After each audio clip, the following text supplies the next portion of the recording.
ದೇಶದ ಬೆನ್ನೆಲುಬು ಅಂತ ಹೇಳ್ತಾರೆ ರೈತ. ಬಟ್ ಆ ಬೆನ್ನೆಲುಬು ಬೆಂಡಾಗೇ ಇದೆ, ಸರಿಯಾಗಿ ನಿಲ್ತಾನೆ ಇಲ್ಲ. ಇಷ್ಟು ಅಭಿವೃದ್ಧಿ ಆದರೂ ಕೂಡ ಯಾಕೆ ಅಂತ ಅನಿಸುತ್ತೆ ನಿಮಗೆ? ರೈತ ಬೆಳೆದ ಅಂದರೆ ಟ್ರಾನ್ಸ್ಪೋರ್ಟೇಷನ್ಗಳು ನಡೆಯುತ್ತೆ, ರೈತ ಬೆಳೆದ ಅಂದರೆ ಎಕ್ಸ್ಪೋರ್ಟ್ ಆಗುತ್ತೆ, ರೈತ ಬೆಳೆದ್ರೆ ಊಟ ಸಿಗುತ್ತೆ, ರೈತ ಬೆಳಿಲಿಲ್ಲ ಅಂದರೆ ಶಿಕ್ಷಣ ಏನಾದರೂ ಇದ್ದಿದ್ರೆ ಅವ್ರಿಗೆ ಸ್ವಲ್ಪ ನಾಲೆಜ್ ಇರ್ತಿದ್ರೆ ಅವರು ಮಾಲೀಕರಾಗ್ಬೋದಿತ್ತು. ಆದರೆ ಈಗ ಅವ್ರ ಮಕ್ಕಳನ್ನು ನೀನು ಕೃಷಿ ಮಾಡಬೇಡ, ನೀನು ರೈತ ಆಗಬೇಡ ಅಂತಲೇ ಓದಿಸಿ ಹೊರಗಡೆ ಕೆಲಸಕ್ಕೆ ಕಳಿಸ್ತಿದ್ದಾರೆ. ಯಾವತ್ತೂ ಅಜ್ಞಾನಿಗಳಿಂದ ಜಗತ್ತು ಕಟ್ಟಿಲ್ರಿ, ಜ್ಞಾನಿಗಳಿಂದ ಜಗತ್ತು ಕೆಟ್ಟದ್ರಿ. ಅವನಿಗೆ ಜ್ಞಾನ ಇಲ್ಲ, ಅದ್ರ ಸಲಕ ಅವ ಎಲ್ಲರಿಗೂ ಅನ್ನ ಕೊಡ್ಲಿಕತ್ತಾನ. ಸಾವಯವ ಕೃಷಿ ಯಾರು ಮಾಡ್ತಾನೆ ಅವ್ನು ಸಾವು ನಿಶ್ಚಿತ ಅನ್ನಂಗೆ ಈಗಿನ ಕಾಲದಾಗ ಜನರ ತಲೆಗೆ ತುಂಬಿಬಿಟ್ಟಾರೆ. ಭಾರತ ದೇಶದಾಗೇನು ಹಸಿರು ಕ್ರಾಂತಿ ಅಂತ ಪ್ರಾರಂಭ ಆಯಿತು, ರೈತರು ಉಸಿರನ್ನ ಕಸುವಂಥ ಕೆಲಸ ಪ್ರಾರಂಭ ಆಯಿತು. ಬ್ರಿಟಿಷರು ಏನು ಮಾಡಿದ್ರು, ನಮ್ಮ ಕೃಷಿ ಪದ್ಧತಿಯನ್ನು ಹಾಳು ಮಾಡಬೇಕು, ಕೃಷಿ ಪದ್ಧತಿಯನ್ನು ಹಾಳು ಮಾಡೋದ್ರಿಂದ ಎಲ್ಲ ವ್ಯವಸ್ಥೆಗಳು ಹಾಳಾಗ್ತಾವಂತ ಅವ್ರಿಗೆ ಸ್ಪಷ್ಟವಾದ ನಿಲುವು ಅವ್ರ ಹತ್ರ ಇತ್ತು. ಭಾರತ ದೇಶದಲ್ಲಿ ಅತಿ ಹೆಚ್ಚು ಗೋಗಳನ್ನು ತಿನ್ನೋದ್ರಿಂದ ಒಳ್ಳೆಯ ಪೌಷ್ಟಿಕ ಆಹಾರ, ಈ ಗೋಗಳನ್ನು ತಿನ್ನಿ ಅಂತ ಅವ್ರಿಗೆ ಸಲಹೆಯನ್ನು ಕೊಟ್ಟರು. ಹಾಗಾಗಿ ಅವರು ಗೋಗಳನ್ನು ಕಡಿಯುವಂಥದ್ದು ಪ್ರಾರಂಭ ಮಾಡಿದ್ರು. ಇವರು ಗೋಗಳನ್ನು ಪೂಜೆ ಮಾಡುವಂಥವ್ರು. ಯಾವಾಗ ಗೋಗಳನ್ನು ಪೂಜೆ ಮಾಡೋದನ್ನು ಅವರು ಕಡಿಲಿಕ್ಕೆ ಪ್ರಾರಂಭ ಮಾಡಿದ್ರು, ಆವಾಗ ಇವರಿಬ್ಬರು ಮಿತ್ರರಾದವರು ಶತ್ರುಗಳಾಗ್ಲಿಕ್ಕೆ ಪ್ರಾರಂಭ ಆದರು. ಭಾರತ ದೇಶದ ಲಾಂಛನ ಅಶೋಕ ಲಾಂಛನ. ಆ ಲಾಂಛನದಲ್ಲಿ ಸಿಂಹನೂ ಅದ, ಅದ್ರ ಜೊತೆಗೆ ಆನೆನೂ ಅದ, ಅದ್ರ ಜೊತೆಗೆ ಕುದುರೆನೂ ಇದೆ, ಅದರ ಜೊತೆಗೆ ವೃಷಭನೂ ಅದ. ಸಿಂಹ ಕಡಿದ್ರೆ ದೊಡ್ಡ ಅಫೆನ್ಸ್ ಅದ, ಆನೆ ಕಡಿದ್ರು ಅಫೆನ್ಸ್ ಅದ, ಕುದುರೆ ಕಡಿದ್ರು ಅಫೆನ್ಸ್ ಅದ, ಆದರೆ ವೃಷಭ ಕಡಿದ್ರೆ ಅಫೆನ್ಸ್ ಇಲ್ಲ. ಕೆಲವೊಂದು ಜನಕ್ಕೆ ನಾವು ಮಾತಾಡ್ಲಿಕ್ಕೆ ಅದು ಆಹಾರ ಪದ್ಧತಿ ಅದ ರೀ. ಒಂದು 50 ವರ್ಷ ಅಥವಾ 20 ವರ್ಷದಿಂದ ಒಂದು ಪೇಷಂಟ್ ಕೂಡ ಶುಗರ್ ಪೇಷಂಟ್ ಸಿಗ್ತಿರಲಿಲ್ಲ, ಒಂದು ಪೇಷಂಟ್ ಕೂಡ BP ಪೇಷಂಟ್ ಸಿಗ್ತಿರಲಿಲ್ಲ. ಈಗ ಯಾರು ಒಬ್ಬರು ಮನೆಗೆ ಹೋದರೆ ಒಬ್ಬ ಶುಗರ್ ಪೇಷಂಟ್ ಸಿಗ್ತಾನೆ, ಒಬ್ಬರು ಮಂಡಿ ನೋವಿನ ಪೇಷಂಟ್ ಸಿಗ್ತಾರೆ ರೀ, ಒಬ್ಬರು BP ಪೇಷಂಟ್ ಸಿಗುತ್ತೆ. ಏನಿಲ್ಲ ಅಂದ್ರೆ 4-5 ಕುಟುಂಬದಾಗ ಒಂದು ಕ್ಯಾನ್ಸರ್ ಪೇಷಂಟ್ ಅಂತರೂ ಸಿಕ್ಕೇ ಸಿಗುತ್ತೆ. ವೀಕ್ಷಕರೇ ನಮಸ್ಕಾರ, ಸಸ್ಯ ಸಂಜೀವಿನಿ ಯೂಟ್ಯೂಬ್ ಚಾನೆಲ್ಗೆ ಸ್ವಾಗತ. ನಾನು ಸಮೀಕ್ಷಾ ಶಿರ್ಲಾಲು. ಎಲ್ಲರೂ ಹೇಳ್ತಾರೆ ರೈತ ದೇಶದ ಬೆನ್ನೆಲುಬು ಅಂತ, ಯಾವಾಗಿಂದ ಆಗಿನ ಕಾಲದಿಂದನೂ. ಆದರೆ ಆ ಬೆನ್ನು ಎಲುಬು ಯಾವತ್ತೂ ಬೆಂಡಾಗಿಯೇ ಇದೆ, ಸರಿಯಾಗಿ ನಿಲ್ತಿಲ್ಲ. ಯಾಕಂತ ಹೇಳಿದ್ರೆ ಟೆಕ್ನಾಲಜಿ ಇಂಪ್ರೂವ್ ಆಗಿದೆ, AI ಬಂದಿದೆ, ಏನೇನೋ ಹೊಸ ಅಭಿವೃದ್ಧಿಗಳಾಗುತ್ತೆ, ಅಭಿವೃದ್ಧಿ ಹೆಸರಲ್ಲಿ ಪ್ರಕೃತಿ ನಾಶ ಆಗುತ್ತೆ, ಮತ್ತು ಎಲ್ಲನೂ ಕೂಡ ಖುಷಿ ಸಿಗ್ತಾ ಇದೆ, ಜನರು ಇಂಪ್ರೂವ್ ಆಗ್ತಿದ್ದಾರೆ. ಇದೆಲ್ಲ ಇಂಪ್ರೂವ್ ಆಗಿದ್ರು ಕೂಡ ಅದೇ ನಮ್ಮ ದೇಶದ ಬೆನ್ನೆಲುಬು ಇನ್ನೂ ಸರಿಯಾಗಿ ನಿಂತಿಲ್ಲ ಅಂತ ಹೇಳಿದ್ರೆ ನಮ್ಮ ಆ ಕೃಷಿಯ ಒಂದು ಅಭಿವೃದ್ಧಿ ಯಾವ ಕಡೆಗೆ ಸಾಗ್ತಾ ಇದೆ ಅನ್ನುವಂಥ ಒಂದು ಪ್ರಶ್ನೆ ಬರುತ್ತೆ. ಸೊ ಇದರ ವಿಚಾರವಾಗಿ ಮಾತಾಡೋದಕ್ಕೆ ಆ್ಯಂಡ್ ಇದು ಯಾಕಿರಬಹುದು, ಇದಕ್ಕೆ ಪ್ರಶ್ನೆ ಏನು, ಇದರ ಉತ್ತರ ಏನು ಅನ್ನೋ ಕನ್ಫ್ಯೂಷನ್ ನಮಗಂತೂ ಇದೆ. ಅದಕ್ಕೆ ಈಗ ಉತ್ತರ ಕೊಡೋದಕ್ಕೆ ಅಂದರೆ ಆ ಕನ್ಫ್ಯೂಷನನ್ನು ಸ್ವಲ್ಪ ಕ್ಲಿಯರ್ ಮಾಡೋದಕ್ಕೆ ಇವತ್ತು ನಮ್ಮ ಜೊತೆಗಿದ್ದಾರೆ ಕನ್ನೇರಿ ಮಠದ ಗೋಸೇವಾ ಪ್ರಮುಖರು, ಅದರ ಜೊತೆಗೆ ಸಸ್ಯ ಸಂಜೀವಿನಿ ಈ ಒಂದು ಉತ್ಪನ್ನಗಳ ಸಂಶೋಧಕರು ಕೂಡ ಆಗಿರುವಂತಹ ಸವಿತಾನಂದನಾಥ ಸ್ವಾಮೀಜಿಯವರು. ಅವರನ್ನು ನಮ್ಮ ಕಾರ್ಯಕ್ರಮಕ್ಕೆ ಸ್ವಾಗತಿಸೋಣ. ಗುರುಗಳೇ ನಮಸ್ಕಾರ. ಹೇಗಿದ್ದೀರಾ? ಚೆನ್ನಾಗಿದ್ದೀರಾ? ಎಸ್ ಸರ್, ನಾನು ಆವಾಗಲೇ ಹೇಳಿದೆ ನಾನು ಮಾತಾಡುವಾಗ, ಅದೇ ದೇಶದ ಬೆನ್ನೆಲುಬು ಅಂತ ಹೇಳ್ತಾರೆ ರೈತ. ಬಟ್ ಆ ಬೆನ್ನೆಲುಬು ಬೆಂಡಾಗೇ ಇದೆ, ಇನ್ನು ಸರಿಯಾಗಿ ನಿಲ್ತಾನೆ ಇಲ್ಲ. ಇಷ್ಟು ಅಭಿವೃದ್ಧಿ ಆದರೂ ಕೂಡ ಯಾಕೆ ಅಂತ ಅನಿಸುತ್ತೆ ನಿಮಗೆ? ನೋಡ್ರಮ್ಮ, ನೀವು ಕೇಳಿದ ಪ್ರಶ್ನೆ ಭಾಳ ಚಂದದ. ಆದರೆ ಭಾರತ ದೇಶದ ಬೆನ್ನೆಲುಬು ರೈತ ಅಂಥೇಳಿ ಸಾಕಷ್ಟು ಕಾಲಮಾನಗಳಿಂದ ನಾವೆಲ್ಲರೂ ಕೇಳ್ತಾ ಬಂದಿದ್ದೀವಿ. ಆದರೆ ಭಾರತ ದೇಶದ ಬೆನ್ನೆಲುಬು ರೈತ ಅಂದಮೇಲೆ ರೈತನಿಗೂ ಒಂದು ಬೆನ್ನೆಲುಬು ಅಂತ ಇರಬೇಕಲ್ಲ. ಅದಕ್ಕೆ ಭಾರತ ದೇಶದ ಬೆನ್ನೆಲುಬು ರೈತ ಆದರೆ ರೈತನ ಬೆನ್ನೆಲುಬು ಗೋವು. ಅದಕ್ಕೆ ಗೋವನ್ನು ನಾವು ಸಾಕೋದು ಎಷ್ಟರ ಮಟ್ಟಿಗೆ ನಿಲ್ಲಿಸಿದ್ದೀವಿ, ಆಗ ನಮ್ಮ ಕೃಷಿಯ ಪದ್ಧತಿ ಹಾಳಾಗಿರುವಂಥದ್ದು. ಹಾಗಾಗಿ ರೈತ ಮುಂದೆ ಬರಲಿಕ್ಕೆ ಸಾಧ್ಯ ಆಗ್ತಾಯಿಲ್ಲ ಅನ್ನೋದಕ್ಕೆ ಸಾಕಷ್ಟು ಕಾರಣಗಳಿದೆ. ರೈತನನ್ನು ಮುಂದೆ ಇಟ್ಕೊಂಡು ರಾಜಕೀಯ ಮಾಡುವಂಥವ್ರು ರಾಜಕೀಯ ಮಾಡ್ತಾ ಇದ್ದಾರೆ, ರೈತನನ್ನು ಮುಂದೆ ಇಟ್ಕೊಂಡು ವ್ಯಾವಹಾರಿಕವಾಗಿ ಮುಂದೆ ಬರೋರು ಮುಂದೆ ಬರ್ತಾ ಇದ್ದಾರೆ. ಆದರೆ ರೈತನ ಬೆಳೆ ಬರಲಿಲ್ಲ ಅಂದರೆ ಭಾರತ ದೇಶದಲ್ಲಿರುವಂಥ ಎಲ್ಲ ಇಂಡಸ್ಟ್ರಿಗಳು ಕೂಡ ಬಂದಾಗ್ತದೆ ಅನ್ನೋದನ್ನು ಎಲ್ಲರೂ ಮರ್ತಿದ್ದಾರೆ. ಕಾರಣ ಹೇಗೆ ಅಂದರೆ, ಒಬ್ಬ ರೈತ ಬೆಳೆದಾಗ ಒಂದು ಅಗ್ರಿಕಲ್ಚರ್ ಪ್ರಾಡಕ್ಟ್ಸ್ ಮಾಡುವಂಥ ಯೂನಿಟ್ಗಳು ರನ್ ಆಗುತ್ತೆ, ರೈತ ಬೆಳೆದ ಅಂದರೆ ಟ್ರಾನ್ಸ್ಪೋರ್ಟೇಷನ್ಗಳು ನಡೆಯುತ್ತೆ, ರೈತ ಬೆಳೆದ ಅಂದರೆ ಎಕ್ಸ್ಪೋರ್ಟ್ ಆಗುತ್ತೆ, ರೈತ ಬೆಳೆದ್ರೆ ಊಟ ಸಿಗುತ್ತೆ, ರೈತ ಬೆಳಿಲಿಲ್ಲ ಅಂದರೆ ಏನೂ ಇಲ್ಲ ಅನ್ನೋದು. ಅದಕ್ಕೆ ರೈತನನ್ನು ಭಾರತ ದೇಶದ ಬೆನ್ನೆಲುಬು ಅಂತ ಕರೆದಿರುವಂಥದ್ದು. ಆದರೆ ಆ ಬೆನ್ನೆಲುಬನ್ನು ಮುರಿಲಿಕ್ಕೆ ಸಾಕಷ್ಟು ಪ್ರಯತ್ನಗಳನ್ನು ಮಾಡಿ ಅವರನ್ನು ಉದ್ಧಾರ ಆಗಬಾರ್ದು ಅನ್ನುವ ರೀತಿಯಲ್ಲಿ ನೋಡ್ಕೊಳ್ತಾ ಬರ್ತಾ ಇದ್ದಾರೆ. ತಮ್ಮ ಗಮನಕ್ಕಿರುವ ಹಾಗೆ ರೈತ ಬೆಳೆದಿರುವಂಥ ಉತ್ಪನ್ನಗಳು ಮಾರುಕಟ್ಟೆಯಲ್ಲಿ ಬೀದಿಯಲ್ಲಿ ಸಿಗ್ತದೆ ಹೊರತಾಗಿ ಯಾವುದೇ ಶಾಪಿಂಗ್ ಮಾಲ್ಗಳಲ್ಲಿ ಸಿಗೋದಿಲ್ಲ. ನಾವು ಯಾವುದಾದ್ರೂ ಪಾದರಕ್ಷೆಗಳನ್ನು ಖರೀದಿ ಮಾಡಲಿಕ್ಕೆ ಹೋದರೆ ಅದಕ್ಕೆ ಸಿಂಗಾರ ಮಾಡಿ ಅದಕ್ಕೆ ತುಂಬ ಅದ್ಭುತವಾಗಿ ಸ್ವಚ್ಛ ಮಾಡಿ ಅದನ್ನು ಇಡುವಂಥದ್ದು ನೋಡಿದ್ದೀವಿ. ಆದರೆ ರೈತ ಬೆಳೆದಂಥ ತರಕಾರಿ ಬೀದಿಗಿಟ್ಟಿರೋದನ್ನು ನಾವು ನೋಡಿದ್ದೀವಿ. ಕಾರಣ ಏನು ಅಂದರೆ ಅವನಿಗೆ ಎಲ್ಲಿವರೆಗೂ ನಾವು ಗೌರವ ಕೊಡೋದಿಲ್ಲ ಅಲ್ಲಿವರೆಗೂ ಭಾರತ ದೇಶ ರೈತನಿಗೆ ಗೌರವ ಕೊಡೋದು ಅಂದರೆ ಏನಾಗಿದೆ ಅಂದರೆ ಬರೀ ಅವನನ್ನು ವೇದಿಕೆಗಳಲ್ಲಿ ಮಾತಾಡೋದು, ಸಂತೋಷಗೊಳಿಸೋದು, ಅಥವಾ ರೈತ ಅಂದರೆ ನಮ್ಗೆ ಅನ್ನ ಹಾಕೋ ದೇವ್ರಿದ್ದಂಗೆ. ಆ್ಯಕ್ಚುಲಿ ರೈತ ಅಂದ್ರೆ ನಮ್ಮ ಮನೆ ದೇವ್ರಿದ್ದಂಗೆ, ನಮ್ಮ ಕುಲದೇವ್ರಿದ್ದಂಗೆ, ನಮ್ಮ ಗುರುಗಳಿದ್ದಂಗೆ. ಯಾಕಂದ್ರೆ ರೈತ ಏನಾದರೂ ನಿಶ್ಚಿತ ಮಾಡಿ ನಾ ಈ ವರ್ಷ ಬೆಳೆ ಬೆಳೆಯಂಗಿಲ್ಲ ಅಂತ ತೀರ್ಮಾನ ಮಾಡಿಕೊಂಡ ಅಂದ್ರೆ ಇಡೀ ಜಗತ್ತು ಉಪವಾಸ ಮಲಗಬೇಕಾಗ್ತದೆ. ಹಾಗಾಗಿ ರೈತನನ್ನು ಗಟ್ಟಿ ಮಾಡುವಂಥದ್ದೇ ಪೂಜ್ಯ ಅದೃಶ್ಯ ಕಾಡಸಿದ್ದೇಶ್ವರ ಮಹಾಸ್ವಾಮೀಜಿಯವರ ಸಂಕಲ್ಪ ಇದೆ. ಅವ್ರ ಸಂಕಲ್ಪದ ಜೊತೆಗೆ ನಾವು ಕೈ ಜೋಡಿಸ್ಕೊಂಡು ರೈತರ ಗಟ್ಟಿಯಾಗಿ ನಿಲ್ಲಲಿಕ್ಕೆ ನಮ್ಮ ಸಹಕಾರ ಏನಿರಬೇಕು ಅದನ್ನು ಸಂಪೂರ್ಣವಾಗಿ ಮಾಡಲಿಕ್ಕೆ ಪ್ರಯತ್ನವನ್ನು ಪಡ್ತಾಯಿದ್ದೀವಿ. ಇನ್ನು ಮುಂದೆ ನಿರಂತರವಾಗಿ ಪ್ರಯತ್ನವನ್ನು ಪಡ್ತೀವಿ. ಮನುಷ್ಯ ತುಂಬ ಅಹಂಕಾರದಿಂದಿದ್ದಾನೆ, ನಾನು ಎಲ್ಲನೂ ಸಾಧಿಸಿಬಿಟ್ಟೆ, ಎಲ್ಲನೂ ನನ್ನ ಕೈಯಲ್ಲಿದೆ, ದುಡ್ಡೊಂದಿದ್ರೆ ಸಾಕು ಅಂತ. ಕೋರ್ ಪಾಯಿಂಟ್ ಇದೇ ಇದೆ, ರೈತ ಬೆಳೆಬೇಕು, ಆ ಬೆಳೆ ನಾವು ತಿನ್ನಬೇಕು ಅನ್ನೋದೇ ಕೋರ್ ಪಾಯಿಂಟ್. ಇಲ್ಲಾಂದರೆ ಎಷ್ಟು ದುಡಿದ್ರು ಏನು ಮಾಡಿದ್ರು ಇಲ್ಲ. ಆದರೂ ನೋಡಿ ಆವಾಗಿಂದ ಇವಾಗಿನ ತನಕನೂ ಆ ಒಂದು ಇಂಪಾರ್ಟೆನ್ಸ್ ಕೊಡಬೇಕು ಅನ್ನೋದು ಯಾಕೆ ಜನರಿಗೆ ಬರಲ್ಲ, ಅಥವಾ ಎಲ್ರಿಗೂ ಆ ಒಂದು ಫೀಲೇ ಯಾಕೆ ಬರಲ್ಲ ಅಂತ ಅನ್ಸುತ್ತೆ ಗುರುಗಳೇ? ಒಂದು ಭಾಳ ಚಲೋ ಪ್ರಶ್ನೆ ಕೇಳಿದ್ರಿ. ಒಬ್ಬ ನಮ್ಮಲ್ಲೇ ರೈತ ಕುಟುಂಬದಾಗ ಒಂದು ಜಗಳ ನಡೆದಿತ್ತು. ಇಬ್ಬರು ಅಣ್ಣ ತಮ್ಮಂದಿರಿದ್ದರು. ಅವರಿಬ್ಬರದ್ದು ವಾದ ಏನಂದ್ರೆ ಒಬ್ಬರು ಆಸ್ತಿ ಬೇಕು ಅಂತ ತುಂಬ ಗಟ್ಟಿಯಾಗಿ ಹಿಡ್ಕೊಂಡು ಕೂತಿದ್ರು. ಅದಕ್ಕೆ ನಾವು ಅವ್ರಿಗೆ ಏನು ನಿರ್ಣಯ ಮಾಡಿದ್ವಿ, ಒಂದು ಕೊಠಡಿಯಲ್ಲಿ ನಿಮ್ಮಿಬ್ಬರಿಗೂ ಹಾಕ್ತೀವಿ, ಆದರೆ ಒಬ್ಬರಿಗೆ ಬಂಗಾರ ತೊಗೋಬೋದು, ಇನ್ನೊಬ್ಬರು ದವಸ ಧಾನ್ಯಗಳು ತೊಗೋಬೇಕು. ಆದರೆ ನೀವಿಬ್ಬರೂ ಇರುವಂಥ ಆಯ್ಕೆ ಮಾಡಿದಾಗ ಆ ಕೊಠಡಿಯಲ್ಲಿ ನಿಮಗೆ 3 ದಿನ ಹಾಕ್ತೀವಿ, ಅದನ್ನು ಕೊಡ್ತೀವಿ ಅಂಥೇಳಿ. ಆದರೆ ನಾವು ಬಂಗಾರ ತೊಗೊಂಡಂಥ ವ್ಯಕ್ತಿ ಉಳಿದಿರಲಿಲ್ಲ. ಆದರೆ ಯಾರು ಅನ್ನ ತೊಗೊಂಡು ಆ ಕೊಠಡಿದಾಗ 7 ದಿನ ಇದ್ದ, ಅವ ಜೀವಂತ ಇದ್ದ. ಅಂದ್ರೆ ನಾವು ಎಷ್ಟೇ ಸಂಪತ್ತು ಗಳಿಸಿದ್ರು, ನಾವೇನೇ ಮಾಡಿದ್ರು ಅನ್ನನೇ ತಿನ್ಬೇಕಾಗ್ತದೆ. ಮನುಷ್ಯನ ಜೀವನ ಹೇಗದಂದ್ರೆ ನಾವು ಎಷ್ಟೇ ಹಣ ಕೊಟ್ಟರು ಕೂಡ ಅವನಿಗೆ ತೃಪ್ತಿ ಆಗಂಗಿಲ್ಲ. ಇನ್ನೂ ಸಂಪಾದನೆ ಬೇಕು, ಇನ್ನೂ ಹಣ ಬೇಕು, ನನಗೀಗ ಒಂದು ಕಾರ್ ಅದ ಅಂದ್ರೆ ಇನ್ನೂ 2 ಕಾರ್ ಬೇಕು ಅನ್ನಿಸ್ತದೆ, ಮನೆ ಅದ ಅಂದ್ರೆ ಇನ್ನೂ ದೊಡ್ಡ ಬಂಗ್ಲೆ ಬೇಕು ಅನ್ನಿಸ್ತದೆ. ಆದರೆ ಹೊಟ್ಟೆ ಭಗವಂತ ಎಷ್ಟು ಅದ್ಭುತವಾಗಿ ಕೊಟ್ಟಾನಂದ್ರೆ ಊಟ ಮಾಡಿದ್ಮೇಲೆ ನಮ್ಗೆ ಸಾಕು ಅನ್ನುವಂಥದ್ದು ಇದು ಒಂದಕ್ಕೆ.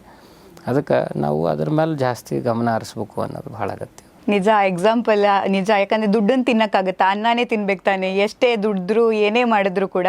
ಬಟ್ ನಂಗೆ ಅನ್ಸುತ್ತೆ ರೈತರಿಗೆ ಏನು ಸಮಸ್ಯೆ ಆಗ್ತಿರ್ಬೋದು, ಮಾರುಕಟ್ಟೆ ಸಮಸ್ಯೆ ಇರ್ಬೋದು, ಅಥವಾ ಅವ್ರಿಗೆ ನಾಲೆಜ್ ಇಲ್ಲದೆ ಇರೋದಾ, ಅಥವಾ ಇವ್ರಿಗೆ ನಾಲೆಜ್ ಇದ್ದರೂ ಕೂಡ ಮೋಸ ಮಾಡೋರು ಜಾಸ್ತಿ ಆಗಿದ್ದಾರೆ? ಯಾವ ಆ್ಯಂಗಲಲ್ಲಿ ತುಂಬ ಮೋಸ ಹೋಗ್ತಾ ಇದ್ದಾರೆ, ಅಥವಾ ಏನು ಸಮಸ್ಯೆಗಳಾಗ್ತಾ ಇದೆ ರೈತರಿಗೆ? ರೈತರಿಗೆ ಮೋಸ ಮಾಡ್ತಾ ಇರೋರು ಒಂದು ಕಡೆ ಇದ್ದಾರೆ. ಅದರ ಜೊತೆಗೆ ಬೆಳೆದಂಥ ಬೆಳೆಗೆ ಸೂಕ್ತವಾದ ಬೆಲೆ ಸಿಗದೆ ಇರೋದು ಒಂದು ಕಡೆ. ದಳ್ಳಾಳಿಗಳ ದೊಡ್ಡ ಸಮಸ್ಯೆ. ಅದನ್ನು ಇಟ್ಕೊಂಡು ಭಾರತ ಸರ್ಕಾರ ಫಾರ್ಮರ್ ಪ್ರೊಡ್ಯೂಸರ್ ಕಂಪನೀಸ್ಗಳನ್ನು ಮಾಡಿಕೊಳ್ಳಿ, ರೈತರು ನೀವೇ ನಿಮ್ಮ ಗಟ್ಟಿತನವನ್ನು ಇಡೀ ದೇಶಕ್ಕೆ ಸಾರಿ ಅಂಥೇಳಿ FPOಗಳನ್ನು ಸರ್ಕಾರ ಮಾಡಿಸ್ಲಿಕ್ಕೆ ಪ್ರಯತ್ನ ಪಡ್ತು. ಅದನ್ನು ದುರುಪಯೋಗ ಪಡಿಸ್ಕೊಳ್ಳುವಂಥ ಕೆಲಸ ತುಂಬ ಜೋರಾಗಿ ನಡೀತು.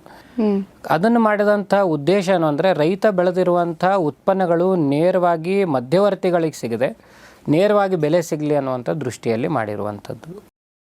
ಉದಾಹರಣೆಗೆ ಇಷ್ಟು ವರ್ಷ ನಾವು ನೋಡಿದಾಗೆ ನಾವು ಬೆಳೆದಂಥ ಬೆಳೆಗಳನ್ನು ಮಾರುಕಟ್ಟೆಯಲ್ಲಿ ಯಾರು ನಿಗದಿ ಮಾಡ್ತಾರೆ?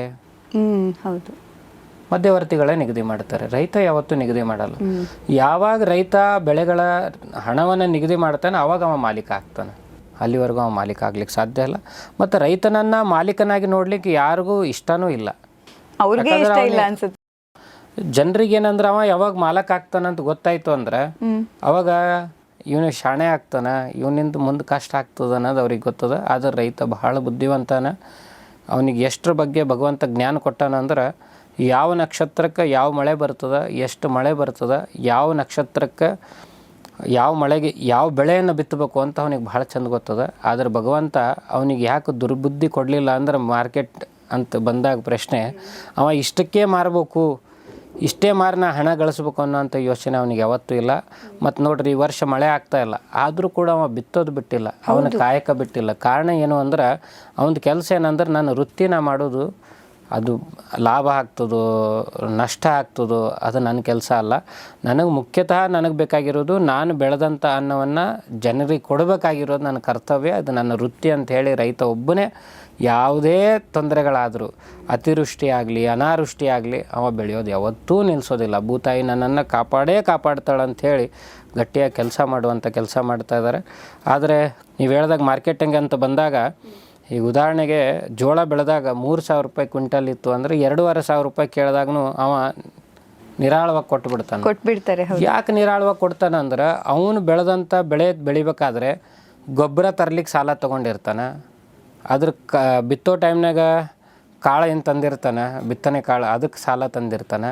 ಮತ್ತು ಅದಾದಮೇಲೆ ಎಲ್ಲವನ್ನೂ ಸಾಲ ತಂದು ಅವನಿಗೆ ಬೆಳೆ ಆದ ತಕ್ಷಣ ಏನು ಸಾಲ ಕೊಟ್ಟಿರ್ತಾರಲ್ಲ ಅವ್ರ ಮೈ ಮೇಲೆ ನಿಂತಿರ್ತಾರೆ. ಅವನಿಗೆ ಏನು ಈ ಕೊಡಪ್ಪ ಹಣ ಅಂತೇಳಿ. ಅವಾಗ ಅವ್ನ ಚಿಂತೆ ಏನಾಗ್ತದೆ, ಬಂದಷ್ಟು ಬರಲಿ ಹೋದಷ್ಟು ಹೋಗಲಿ, ಅದು ಬಂದು ದುಡ್ಡಿನಾಗ ಅವ್ನು ಸಾಲ ಕೊಟ್ಟು ನೆಮ್ಮದಿಯಾಗಿರೋಣ ಅಂಥೇಳಿ ಅವ ಬಂದ ರೇಟಿಗೆ ಮಾರುವಂಥ ಕೆಲಸ ಮಾಡ್ತಾನೆ. ಅಕಸ್ಮಾತಾಗಿ ಅವನಿಗೆ ಇತ್ತೀಚೆಗೆ ಸ್ವಲ್ಪ ಉದ್ಯವಂತರಾಗ್ತಾ ಇದ್ದಾರೆ. ಬೆಳೆದಂಥ ಬೆಳೆಗಳನ್ನು ಕೋಲ್ಡ್ ಸ್ಟೋರೇಜ್ನಾಗ ಇಟ್ಟು ಯಾವತ್ತು ಬೆಳೆ ಸಿಗ್ತದೆ ಅವತ್ತು ಮಾರಾಟ ಮಾಡೋ ರೈತರನ್ನು ನಾನು ನೋಡಿದ್ದೀನಿ. ಯಾಕಂದರೆ ಎಲ್ಲರೂ ಆ ರೀತಿ ಏನಾದ್ರು ಬದಲಾವಣೆ ಆಗಿದ್ದೇ ಆದರೆ ಸೂಕ್ತವಾದ ಸಮಯದಲ್ಲಿ ಮಾರ್ಕೆಟ್ನಾಗ ಯಾವಾಗ ನಮ್ಮ ಪದಾರ್ಥಗಳನ್ನು ಬಿಡಬೇಕು, ಯಾವಾಗ ನಮಗೆ ಬೆಲೆ ಏರಿಕೆ ಜಾಸ್ತಿ ಆಗ್ತದೆ ನೋಡಿ ಬಿಡಬೇಕು ಅಂತ ನಿರ್ಧಾರ ಮಾಡಿದ ಅಂದ್ರೆ ರೈತ 100% ಮತ್ತೆ ಸಾಹುಕಾರನಾಗುವಂಥ ತಡಿಲಿಕ್ಕೆ ಯಾರ ಕೈಲೂ ಸಾಧ್ಯ ಇಲ್ಲ.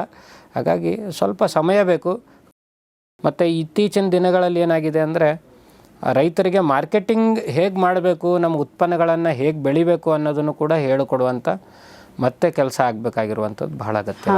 ಆವಾಗಲೇ ನೀವು ಮಾತಾಡುವಾಗ ಹೇಳಿದ್ರಿ ಗುರುಗಳೇ, FPO ಅಂದರೆ ಏನದು?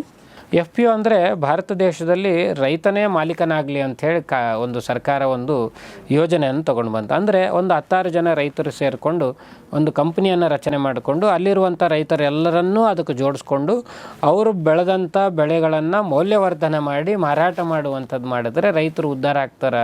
ಅದಕ್ಕೆ ಸರ್ಕಾರ ಸಬ್ಸಿಡಿ ಕೊಡುವಂಥದ್ದು, ಅದಕ್ಕೊಬ್ಬ CEO ಅಂತ ಹೇಳಿಕೊಟ್ಟು ಅವನಿಗೆ ಸಂಬಳ ಕೊಡುವಂಥದ್ದು, ಆಫೀಸ್ ಕಚೇರಿ ಅಂತ ಮಾಡಿಕೊಂಡು ಆ ಕಚೇರಿಗೆ ರೆಂಟ್ ಕೊಡುವಂಥದ್ದು, ಇದೆಲ್ಲ ಮತ್ತು ಅದಕ್ಕೆ ಬೇಕಾಗುವಂಥ ಪ್ರೊಸೆಸಿಂಗ್ ಯೂನಿಟ್ಸ್ಗಳು ಮಾಡಿದ್ರೆ ಆ ಪ್ರೊಸೆಸಿಂಗ್ ಯೂನಿಟ್ಸ್ಗಳಿಗೆ ಮಿಷನರೀಸ್ ಕೊಡಿಸುವಂಥದ್ದು, ಈ ಎಲ್ಲ ಪ್ರಕ್ರಿಯೆ ಕೇಂದ್ರ ಸರ್ಕಾರ ಮತ್ತು ರಾಜ್ಯ ಸರ್ಕಾರಗಳು ಮಾಡ್ತಾ ಬರ್ತಾ ಇತ್ತು. ಆದರೆ ಇತ್ತೀಚಿನ ದಿನಗಳಲ್ಲಿ ಅದು ಕೂಡ ಕಮ್ಮಿ ಆಗ್ತಾಯಿದೆ. ಅದು ತುಂಬ ಅದ್ಭುತವಾಗಿ ಕಲ್ಪನೆ ಇತ್ತು ಅವ್ರದ್ದು. ಏನು ಅಂದರೆ ಕಾಶ್ಮೀರದಲ್ಲಿ ಬೆಳೀತಾ ಇರುವಂಥ ಆ್ಯಪಲ್ಲು ಕರ್ನಾಟಕದ ರೈತರಿಗೆ ಸಿಗಬೇಕು, ಕರ್ನಾಟಕದಲ್ಲಿ ಬೆಳೀತಾ ಇರುವಂಥ ತೊಗರಿಬೇಳೆ, ಕಡಲೆಬೇಳೆ, ಬೇರೆ ಬೇಳೆ ಉತ್ಪನ್ನ ಆಗಿರ್ಬೋದು, ಅಕ್ಕಿ ಆಗಿರ್ಬೋದು, ಕಾಶ್ಮೀರಿನ ರೈತನಿಗೆ ಈ ಫಾರ್ಮರ್ ಪ್ರೊಡ್ಯೂಸರ್ ಕಂಪ್ನಿಗಳಿಂದ ಸಿಗಬೇಕು ಅಂಥೇಳಿ ಯೋಚನೆ ಮಾಡ್ಕೊಂಡು ಇದನ್ನು ಮಾಡಿದರು. ಈಗಾಗಲೇ ಅದರ ಪ್ರಕ್ರಿಯೆ ತುಂಬ ಚೆನ್ನಾಗಿ ನಡೀತಾನೂ ಇದೆ. ಇದನ್ನು ಮಾಡಿಕೊಂಡಾಗ ರೈತರೇ ಒಗ್ಗಟ್ಟಾಗಿ ರೈತರೇ ಒಂದು ಮೌಲ್ಯವರ್ಧನಾ ಉತ್ಪನ್ನಗಳನ್ನು ತಯಾರು ಮಾಡುವಂಥ ಕೆಲಸ ಆಗ್ಬೋದು ಅಂಥೇಳಿ ಕೇಂದ್ರ ಸರ್ಕಾರ ಈ ಯೋಜನೆಯನ್ನು ಮಾಡಿರುವಂಥದ್ದು. ನಂಗೆ ಅದೇ ಅನಿಸುತ್ತೆ ಗುರುಗಳೇ, ಯಾಕಂದರೆ ಈಗ ನೀವು ಹೇಳಿದ್ರಿ ಅವರು ಈಗ ಶಿಕ್ಷಣ ಏನಾದರೂ ಇದ್ದಿದ್ರೆ ಅವ್ರಿಗೆ ಸ್ವಲ್ಪ ನಾಲೆಜ್ ಇರ್ತಿದ್ರೆ ಅವರು ಮಾಲೀಕರಾಗ್ಬೋದಿತ್ತು. ಆದರೆ ಈಗ ಅವ್ರ ಮಕ್ಕಳನ್ನು ನೀನು ಕೃಷಿ ಮಾಡಬೇಡ, ನೀನು ರೈತ ಆಗಬೇಡ ಅಂತಲೇ ಓದಿಸಿ ಹೊರಗಡೆ ಕೆಲಸಕ್ಕೆ ಕಳಿಸ್ತಿದ್ದಾರೆ. ಅಂದರೆ ಯಾರು ಕಲ್ತಿಲ್ವೋ ಅವರು ಕೃಷಿ ಮಾಡ್ತಾ ಅದೇ ಲೂಪಲ್ಲಿದ್ದಾರೆ ಅಂತ ಅನ್ಸುತ್ತೆ. ಇಲ್ಲ, ಈಗ ನೀವು ಭಾಳ ಚಂದ ಹೇಳಿದ್ರಿ. ಯಾವತ್ತೂ ಅಜ್ಞಾನಿಗಳಿಂದ ಜಗತ್ತು ಕಟ್ಟಿಲ್ರಿ, ಜ್ಞಾನಿಗಳಿಂದ ಜಗತ್ತು ಕೆಟ್ಟದ್ರಿ. ಹೆಂಗಂದ್ರೆ ಈಗ ರೈತ ನಾವು ಹೇಳಿದ್ವಿ ಅವನು ವಿದ್ಯಾಭ್ಯಾಸ ಮಾಡಿಲ್ಲ, ಅವನಿಗೆ ಜ್ಞಾನ ಇಲ್ಲ, ಅದ್ರ ಸಲಕ ಅವ ಎಲ್ಲರಿಗೂ ಅನ್ನ ಕೊಡ್ಲಿಕ್ಕತ್ತಾನ. ಹೌದು. ಅಕಸ್ಮಾತಾಗ ಅವ ಭಾಳ ಓದಿದ ರೈತರು ಅದಾರ, ಇಲ್ಲ ಅಂತಲ್ಲ. ಆದರೆ ಈಗಿನ ಸ್ಥಿತಿ ಏನಾಗ್ಯದಂದ್ರೆ ಮೊದಲು ತುಂಬ ಜನರಿಗೆ ಶಿಕ್ಷಣ ಕೊರತೆ ಇತ್ತು ರೀ, ಸಂಸ್ಕಾರದ ಕೊರತೆ ಇರಲಿಲ್ಲ. ಈಗ ತುಂಬ ಜಾಸ್ತಿ ಶಿಕ್ಷಣ ಸಿಕ್ಕದ, ಸಂಸ್ಕಾರದ ಕೊರತೆ ಅದ. ಹಾಗಾಗಿ ನಮಗೆ ತಿಳಿದಂಗೆ ಶಿಕ್ಷಣಕ್ಕಿಂತಲೂ ಅಗತ್ಯವಾಗಿರೋದು ಸಂಸ್ಕಾರ. ಒಂದು ಸಣ್ಣ ಅದಕ್ಕೂ ಉದಾಹರಣೆ ಹೇಳ್ತೇನೆ ರೀ. ನಾನು ಭಾಳಷ್ಟು ಮನೆಗಳು ನೋಡಿದ್ದೀನಿ. ನಮ್ಮ ಅಜ್ಜಿ ಕಾಲಿಗೆ ಹೆಂಗಿತ್ತಂದ್ರೆ ಮನೆಗೆ ಯಾರಾದರೂ ಬಂದಾರಂದ್ರೆ ಕೈಕಾಲು ತೊಳ್ಕೊಳ್ರಿ, ಊಟ ಮಾಡಿರಿ, 1-2 ದಿನ ಇದ್ದು ಹೋಗ್ರಿ ಅಂತ ಹೇಳ್ತಿದ್ರು. ಆದರೆ ಈಗ ನಮ್ಮ ತಾಯಂದ್ರ ಕಾಲನೂ ನೋಡ್ತಾ ಇದ್ದೀನಿ, ಬಂದಿದ್ರಿ ಕೈಕಾಲು ತೊಳ್ಕೊಳ್ರಿ, ನಾಷ್ಟ ಮಾಡಿರಿ, ಹೋಗ್ರಿ ಅಂತ ಹೇಳುವಂಥ ಪ್ರಸಂಗ ಅದು. ಮತ್ತು ಈಗಿನ ಕಾಲದ ಸೊಸೆದವ್ರ ಕಾಲನೂ ನೋಡಿನ, ಈಗ ಬಂದರೆ ಕೈಕಾಲು ತೊಗೊಳ್ರಿ, ಚಹಾ ಕುಡೀರಿ, ಹೋಗ್ರಿ ಅನ್ನೋ ಲೆಕ್ಕಕ್ಕದ. ಮುಂದಿನ ದಿನಮಾನಗಳು ಹಿಂಗೂ ಬರ್ಬೋದು, ಕೈಕಾಲು ತೊಗೊರಿ, ಬಂದರೆ ಆರಾಮಿದ್ರೆ ಹೋಗ್ರಿ ಅನ್ನೋ ಲೆಕ್ಕಕ್ಕೆ ನೀರಾರ ಕೊಡ್ತಾರಿಲ್ಲ ಅನ್ನೋದು ಪ್ರಸಂಗ ಬೆಳೆದು. ಇದು ಯಾಕೆ ಬೆಳೀತು ಅಂದರೆ ಸಂಸ್ಕಾರದ ಕೊರತೆಯಿಂದ. ಹಾಗಾಗಿ ನಮ್ಮ ಹಿರಿಯರನ್ನು ನೋಡಿ ನಾವು ಕಲಿಯುವಂಥದ್ದು ಭಾಳ ಅದ. ಹಾಗಾಗಿ ಶಿಕ್ಷಣದಕ್ಕಿಂತಲೂ ಸಂಸ್ಕಾರ ಅಗತ್ಯ ಅದ. ಸಂಸ್ಕಾರ ಇತ್ತು ಅಂದ್ರೆ ರೈತ ಯಾವತ್ತೂ ಸಂಸ್ಕಾರದಿಂದ ನಡಿಲಿಕ್ಕತ್ತಾನಂಥೇಳಿ ಭಾರತ ಇನ್ನೂ ವಿಶ್ವಗುರು ಆಗಿ ಉಳಿಲಿಕ್ಕೆ ಕಾರಣ ಆಗಿದೆ. ಹಾಗಾಗಿ ರೈತನನ್ನು ನಾವು ಶಿಕ್ಷಣವಂತರು ಅಥವಾ ಈಗ ಇನ್ನೊಂದು ನೀವು ಹೇಳಿದ್ರಿ, ರೈತರೆಲ್ಲ ನನ್ನ ಮಕ್ಕಳು ಓದಿ ಪಟ್ಟಣದಲ್ಲಿ ಅಥವಾ ಇನ್ನೊಂದು ಕಡೆ ಕೆಲಸ ಮಾಡಿ ಈ ಕಷ್ಟ ನೀನು ಪಡೋದು ಬೇಡ, ನೀನು ಖುಷಿಯಾಗಿರು ಅನ್ನೋ ಕಾನ್ಸೆಪ್ಟ್ ಅಲ್ಲಿ ಅದು ಹುಟ್ಕೊಂಡಿದೆ. ರೈತರು ಒಬ್ಬರೇ ಅಲ್ಲ ರೀ, ಗಮನದಾಗೆ ಭಾರತ ದೇಶದಲ್ಲಿರುವಂಥ ಪಾರಂಪರಿಕ ವೃತ್ತಿಯನ್ನು ಮಾಡ್ತಾ ಇರುವಂಥವ್ರು ಎಲ್ಲರೂ ಮನಸ್ಸಿನಾಗೂ ಅದ. ಈಗ ಉದಾಹರಣೆಗೆ ಕುಂಬಾರ ಕೆಲಸ ಮಾಡೋರು ಯಾರು ಕುಂಬಾರ ಕೆಲಸ ಮಾಡ್ತಾ ಇಲ್ಲ, ಕಂಬಾರ ಕೆಲಸ ಮಾಡೋರು ಕಂಬಾರ ಕೆಲಸ ಮಾಡ್ತಾ ಇಲ್ಲ. ಕ್ಷೌರಿಕ ವೃತ್ತಿ ಮಾಡೋರು ಕ್ಷೌರಿಕ ವೃತ್ತಿ ಮಾಡ್ತಾ ಇಲ್ಲ. ಹೀಗೆ ಯಾರ್ಯಾರು ವೃತ್ತಿಗಳದ ಆ ವೃತ್ತಿಗಳನ್ನು ಅವರೇ ಬಿಡುವಂಥ ಕೆಲಸ ಆಗ್ತಾಯಿದೆ. ಕಾರಣ ಏನು ಅಂದರೆ ಅದ್ರ ಮೇಲೆ ಯಾರು ಗೌರವ ಕೊಡ್ತಾ ಇಲ್ಲ. ಮತ್ತು ನಾವು ಯಾಕೆ ಮಾಡೋದು?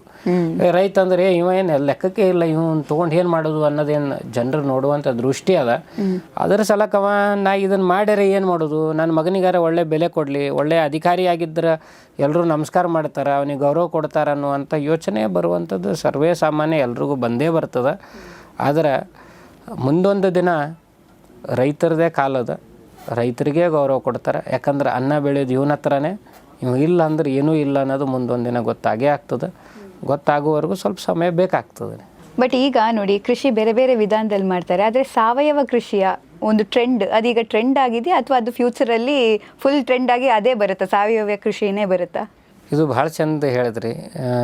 ಸಾವಯವ ಕೃಷಿ ಅಂದಾಗ ಸಾವಯವ ಕೃಷಿ ಯಾರು ಮಾಡ್ತಾನೆ ಅವ್ನು ಸಾವು ನಿಶ್ಚಿತ ಅನ್ನಂಗೆ ಈಗಿನ ಕಾಲದಾಗ ಜನರು ತಲೆಗೆ ತುಂಬಿಬಿಟ್ಟಾರೆ. ಕಾರಣ ಏನಂದ್ರೆ ಏನು ಸಾವಯವ ಕೃಷಿ ಮಾಡ್ತಾನಂದ್ರೆ ಮನೆಯಾಗಿರೋರೆ ಮೊದಲು ಅವನಿಗೆ ಶತ್ರು ರೀತಿ ನೋಡ್ಲಿಕ್ಕೆ ಪ್ರಾರಂಭ ಆಗ್ತದೆ.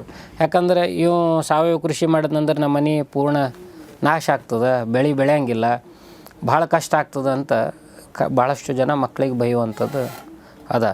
ಆದರೆ ಸಾವಯವ ಕೃಷಿಯಲ್ಲೂ ಕೂಡ ಸಾಧನೆ ಮಾಡಿರುವಂಥ ಸಾಕಷ್ಟು ರೈತರನ್ನು ನಾವು ನೋಡಿದ್ದೀವಿ. ಆದರೆ ಸ್ವಲ್ಪ ತಾಳ್ಮೆ ಬೇಕಾಗಿರುವಂಥದ್ದು ಭಾಳ ಅಗತ್ಯ ಅದ. ಯಾಕಂದ್ರೆ ನಾವು ಇಷ್ಟು ವರ್ಷ ಭೂಮಿಗೆ ವಿಷ ಉಣಿಸಿದ್ದೀವಿ. ಆ ವಿಷನ ಸರಿ ಮಾಡ್ಬೇಕಂದ್ರೆ ಬರೀ ಒಂದೆರಡು ದಿವಸದಲ್ಲಿ ಸಾಧ್ಯ ಆಗದಿರುವಂಥ ಕೆಲಸ. ಹಾಗಾಗಿ ಸಾವಯವ ಕೃಷಿ ಇತ್ತೀಚೆಗೆ ಮೊದಲೆಲ್ಲರೂ ಸಂಪಾದನೆ ಮಾಡಬೇಕು ಅಂತ ಭಾಳ ಓಡಾಡ್ತಿದ್ರು. ಆದರೆ ಇತ್ತೀಚೆಗೆ ನಾ ಏನು ನೋಡ್ಲಿಕ್ಕೆ ನಾನು 100 ವರ್ಷ ಬದುಕಬೇಕು ಅಂತ ಓಡಾಡ್ಲಿಕ್ಕತ್ತಾರೆ. ಹಾಗಾಗಿ 100 ವರ್ಷ ಬದುಕಬೇಕು ಅಂತ ಅವ್ರು ಓಡಾಡ್ತಾ ಇದಾರೆ ಅಂದ್ರೆ ಒಳ್ಳೆ ಆಹಾರ ತಿನ್ನಬೇಕು ಅನ್ನೋಂಥ ಆಸೆ ಬಂದದ. ಒಳ್ಳೆ ಆಹಾರ ತಿನ್ನಬೇಕು ಅಂತ ಅವ್ರಿಗೆ ಆಸೆ ಬಂದದಂದ್ರೆ ಇವ್ರಿಗೂ ಒಳ್ಳೆ ಆಹಾರ ಬೆಳೆದು ಕೊಡಬೇಕು ಅನ್ನೋದು ತಲೆಯಾಗಿ ಬಂದದ. ಇತ್ತೀಚೆಗೆ ಅವ್ರ ಗಮನಕ್ಕಿರುವಾಗೆ ಇಡೀ ಭಾರತದಲ್ಲಿ 95% ಆರ್ಗ್ಯಾನಿಕ್ಗೆ ಮಾರ್ಕೆಟಿಂಗ್ ಇನ್ನೂ ಉಳಿದದ. ಹಾಗಾಗಿ ನಮಗೆ ಭಾಳ ದೊಡ್ಡ ಜಾಗ ಅದ. ಹಾಗಾಗಿ ರೈತರು ನಿಧಾನವಾಗಿ ಆರ್ಗ್ಯಾನಿಕ್ ಕೃಷಿಗೆ ಬರ್ತಾರೆ. ಕೆಲವೊಂದು ಜನ ಆರ್ಗ್ಯಾನಿಕ್ ಅಂತ ಹೇಳಿ ಏನೇನೋ ಮಾರುವಂತಾರು ನಾವು ನೋಡಿದ್ದೀವಿ.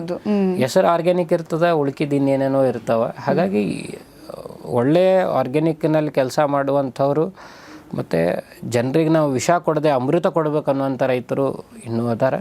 ಹಾಗಾಗಿ ಅಮೃತ ಕೊಡುವಂಥ ರೈತರಿಂದನೇ ಈ ಕೆಲಸ ಆಗುವಂಥದ್ದಾಗತ್ತೆ. ಹಾಗಾಗಿ ಸ್ವಲ್ಪ ಸಮಯ ಬೇಕು, ಆದರೆ ಟ್ರೆಂಡಾಗಿ ಉಳೋದಿಲ್ಲ. ಮುಂದೊಂದು ದಿನ ಇದು ಶಾಶ್ವತವಾಗಿ ಭೂಮಿ ಉಳಿಸುವಂಥ ಕೆಲಸದಲ್ಲಿ ರೈತರ ದೊಡ್ಡ ಪಾತ್ರ ಆಗಿರುತ್ತೆ. ಆರ್ಗ್ಯಾನಿಕ್ ಖೇತಿಗೆ ಎಲ್ಲರೂ ಅಂದರೆ ಸಾವಯವ ಕೃಷಿಗೆ ಎಲ್ಲರೂ ಬಂದೇ ಬರ್ತಾರೆ ಅನ್ನೋದು ನಮ್ಮ ದೃಢ ಸಂಕಲ್ಪ ಇದೆ.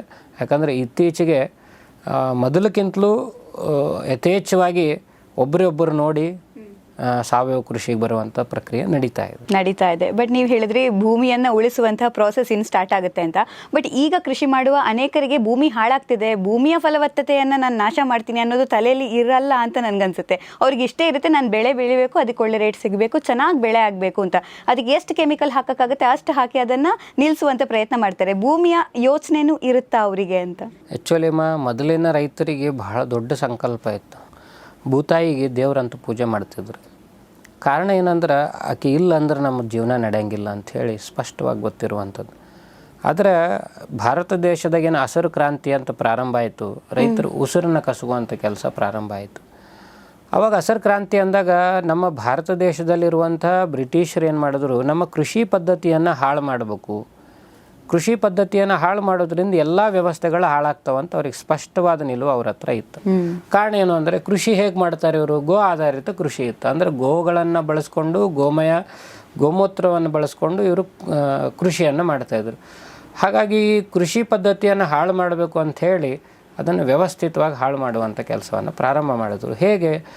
ಈಗಾಗಲೇ ನೀವು ಗಮನ ಇರುವಾಗೆ ನೋಡಿದಿರಿ, ಹಿಂದೂ ಮುಸ್ಲಿಂ ಅಂತ ತುಂಬ ಜೋರಾಗಿ ನಡೀತಾ ಇದೆ. ಕಾರಣ ಏನು ಅಂದರೆ ಕೆಲವೊಂದು ವಿಚಾರಧಾರೆಗಳನ್ನು ಅವರಿಗೆ ತಪ್ಪು ಮನವರಿಕೆ ಮಾಡುವಂಥದ್ದು ಮಾಡಿ ಭಾರತ ದೇಶದಲ್ಲಿ ಅತಿ ಹೆಚ್ಚು ಗೋಗಳನ್ನು ತಿನ್ನೋದ್ರಿಂದ ಒಳ್ಳೆಯ ಪೌಷ್ಟಿಕ ಆಹಾರ, ನೀವು ಗೋಗಳನ್ನು ತಿನ್ನಿ ಅಂತ ಅವ್ರಿಗೆ ಸಲಹೆಯನ್ನು ಕೊಟ್ಟರು. ಹಾಗಾಗಿ ಅವರು ಗೋಗಳನ್ನು ಕಡಿಯುವಂಥದ್ದು ಪ್ರಾರಂಭ ಮಾಡಿದ್ರು. ಇವರು ಗೋಗಳನ್ನು ಪೂಜೆ ಮಾಡುವಂಥವ್ರು. ಯಾವಾಗ ಗೋಗಳನ್ನು ಪೂಜೆ ಮಾಡೋದನ್ನು ಅವರು ಕಡಿಲಿಕ್ಕೆ ಪ್ರಾರಂಭ ಮಾಡಿದ್ರು, ಆವಾಗ ಇವರಿಬ್ಬರು ಮಿತ್ರರಾದವರು ಶತ್ರುಗಳಾಗ್ಲಿಕ್ಕೆ ಪ್ರಾರಂಭ ಆದರು. ಅವ್ರು ಮಾಡಿರುವಂಥ ಕಾರಣ ಏನು ಅಂದರೆ ಇವರಿಬ್ಬರು ಹಿಂದೂ ಮುಸ್ಲಿಂ ಗಲಾಟೆ ಆಗಲಿ ಅನ್ನುವಂಥ ಮೂಲ ಉದ್ದೇಶವೇ ಅಲ್ಲ. ಅವ್ರ ಮೂಲತಃ ಉದ್ದೇಶ ಏನಂತ ಭಾರತ ದೇಶದ ಕೃಷಿ ಪದ್ಧತಿಯನ್ನು ಹಾಳು ಮಾಡಬೇಕು ಅಂದರೆ ಗೋಗಳ ಸಂತತಿ ಖಾಲಿ ಆಗಬೇಕು. ಗೋಗಳ ಸಂತತಿ ಖಾಲಿ ಆದರೆ ಮತ್ತೆ ಇವರು ನಮ್ಮ ಹತ್ರಕ್ಕೆ ಬರ್ತಾರೆ. ಇವರಿಗೆ ನಾವು ಕೆಮಿಕಲ್ ಫರ್ಟಿಲೈಸರ್ಸ್ಗಳನ್ನು ಕೊಡ್ಬೋದು. ಭಾರತ ದೇಶವನ್ನು ಸ್ವತಂತ್ರ ದೇಶವನ್ನಾಗಿ ಮಾಡಿಯೂ ಕೂಡ ನಮ್ಮ ಆಡಳಿತದಲ್ಲಿ ನಮ್ಮ ಮುಷ್ಟಿಯಲ್ಲಿ ಇಟ್ಕೊಂಡು ಭಾರತವನ್ನು ಆಳ್ಬೋದು ಅನ್ನೋ ದೂರದೃಷ್ಟಿಯನ್ನು ಇಟ್ಕೊಂಡು ಅವರು ಈ ಕೆಲಸವನ್ನು ಮಾಡಿದ್ರು. ಆದರೆ ಈಗಲೂ ಕೂಡ ಭಾರತ ದೇಶದಲ್ಲಿ ಅದು ಈಗಲೂ ನಡೀತಾ ಇದೆ, ಇನ್ನು ಮುಂದೆನೂ ನಡೀತಾ ಇರುತ್ತೆ. ಆದರೆ ಅದನ್ನು ಕಡಿವಾಣ ಹಾಕಲಿಕ್ಕೆ ಸಾಕಷ್ಟು ಪ್ರಯತ್ನಗಳು ನಡೀತಾ ಇದ್ದಾವೆ. ರೈತರು ಎತ್ತೆತ್ಕೊಂತಳುವಂಥ ಕೆಲಸ ನಡೀತಾ ಇದೆ. ಅವ್ರು ಏನು ಕೆಮಿಕಲ್ ಹಾಕಿದ್ದಾರೆ, ಆ ಜಮೀನು ಎಷ್ಟು ಹಾಳಾಗಿದೆ ಅಂತ ರೈತರಿಗೆ ಮನವರಿಕೆ ಆಗ್ತಾ ಇದೆ. ಮನವರಿಕೆ ಆಗಿರುವಂಥ ರೈತರು ಬಿಡ್ತಾ ಬರ್ತಾ ಇದ್ದಾರೆ. ಹಾಗಾಗಿ ಹಸಿರು ಕ್ರಾಂತಿ ಬಂದಾಗ್ಲಿಂತ ಈ ಸಮಸ್ಯೆ ಆಗಿದೆ. ಆದರೆ ಸ್ವಲ್ಪ ದಿನಗಳಲ್ಲಿ ಇದು ನಿಲ್ತದ ಅಂತ ನಮ್ಗೆ ಅನಿಸ್ತದೆ. ಬಟ್ ಈ ಆಲೋಚನೆ ತುಂಬ ಜನರಿಗೆ ಈಗ ಗೊತ್ತಾಗಿರ್ಬೋದು ನೋಡಿ. ತುಂಬ ಜನ ಇದನ್ನು ಮಾಡ್ತಾರೆ, ಹಿಂದೂ ಮುಸ್ಲಿಂ ಜಗಳ ಯಾಕಾಗುತ್ತೆ ಅನ್ನೋದು ಸುಮ್ಮನೆ ಅದು ವೈಮನಸ್ಸಾಗುತ್ತೆ ಅಂತ. ಆದರೆ ನೋಡಿ, ನಮ್ಮ ದೇಶ ಕೃಷಿಗೆ ಪ್ರಾಧಾನ್ಯವಾದ ದೇಶ, ಅದನ್ನು ಹಾಳು ಮಾಡೋಕ್ಕೆ ಇಷ್ಟು ಯೋಚನೆ. ಹೌದು ನೋಡಿ, ಈಗ ಯೋಚನೆ ಮಾಡಿದ್ರೆ ಅನಿಸುತ್ತೆ ಎಲ್ಲಿ ನಾವು ತಪ್ತಾ ಇದ್ದೀವಿ, ದಾರಿ ತಪ್ತಾ ಇದ್ದೀವಿ ಅನ್ನೋದು. ಯಾಕಂದ್ರೆ ಗೋ ಕಡಿದ್ರು ಅಂದ್ರೆ ಸ್ಪಷ್ಟ ಸಂದೇಶ ಅದ್ರಿ. ಆಕಳು ಕಡಿದ್ರೆ ಸಗಣಿ ಸಿಗಂಗಿಲ್ಲ. ಇವನಿಗೆ ಸಗಣಿ ಸಿಗಲಿಲ್ಲ ಅಂದರೆ ಕೆಮಿಕಲ್ ಗೊಬ್ಬರ ಭೂಮಿಗೆ ಹಾಕಲೇಬೇಕು, ಬೇರೆ ದಾರಿನೇ ಇಲ್ಲ ಇವಂಗೆ. ಹಾಗಾಗಿ ಇದನ್ನು ಭಾಳ ವಿಚಾರ ಮಾಡಿ ಅವ್ರು ಮಾಡಿದ್ದಾರೆ. ಹಾಗಾಗಿ ಆ ವಿಚಾರಧಾರೆಯನ್ನು ನಾವು ಮುಸ್ಲಿಂ ಬಾಂಧವರಿಗೂ ಗಟ್ಟಿಯಾಗಿ ಹೇಳಬೇಕಾಗಿದ್ದೇನು ಅಂದ್ರೆ, ಅವರು ಪ್ರಾಣಿ ಅಂತಾರೆ, ಕೆಲವೊಂದು ಜನ ಅವ್ರವ್ರ ಮನಸ್ಸಿಗೆ ಬಂದಂಗೆ ಅಂತಾರೆ. ನಾವು ಸನಾತನ ಧರ್ಮದವರು ತಾಯಿ ಅಂತ ಒಪ್ತೀವಿ, ಗೋವಿಗೆ ತಾಯಿ ಅಂತ ನೋಡ್ತೀವಿ. ಆದರೆ ಒಂದು ಕಡೆ ಬಾಬಾ ಸಾಹೇಬ್ ಅಂಬೇಡ್ಕರ್ ಅವರು ಸ್ಪಷ್ಟವಾಗಿ ಹೇಳಿದ್ದಾರೆ, ಗೋ ಹತ್ಯೆ ಆಗಬಾರ್ದು ಅಂತ ಅವರು ಬರೆದಿದ್ದಾರೆ. ಆದರೆ ನಾವೆಲ್ಲರೂ ಹೇಗೆ ಅಂದರೆ ಸುಮ್ಮನೆ ಸುಖ ವಿಚಾರ ಸುಮ್ಮನೆ ಮಾತಾಡಬೇಕು, ಮಾತಾಡ್ತಾ ಇರ್ತೀವಿ, ನಡಿಬೇಕು, ನಡೀತಾ ಇರ್ತದೆ. ಆದರೆ ಇನ್ನೊಂದು ಕಡೆಗೆ ದುಃಖದ ಸಂಗತಿ ಏನು ಅಂದ್ರೆ, ಭಾರತ ದೇಶದ ಲಾಂಛನ ಅಶೋಕ ಲಾಂಛನ.